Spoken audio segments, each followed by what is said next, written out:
Si le stress en fait se fait sur une longue durée ou sur une seule durée mais de manière très très intensive, effectivement on s'aperçoit qu'il y a des impacts assez néfastes sur l'état de santé en général. On va bien sûr voir l'état psychique mais aussi l'état physique et on s'aperçoit que parfois la peau peut être affectée par un état de stress chronique. Donc effectivement, l'idéal serait de prendre soin de soi et de s'orienter vers une hygiène de vie autant que faire se peut, bénéfique et positive. On peut apprendre à prendre du temps en faisant la différence entre ce qui est urgent et ce qui est important. Et on s'aperçoit, si on fait une liste, que ce qu'on pensait être urgent n'est en fait que important et donc on va dégager du temps pour pouvoir être un peu plus zen, c'est-à-dire se pencher vers une méditation ou vers autre chose ou vers juste déjà apprendre à avoir une bonne respiration.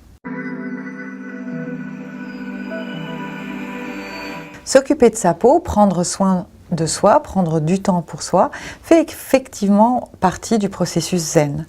On s'aperçoit qu'il y a une très belle expression qui dit « elle est à fleur de peau », il est à fleur de peau.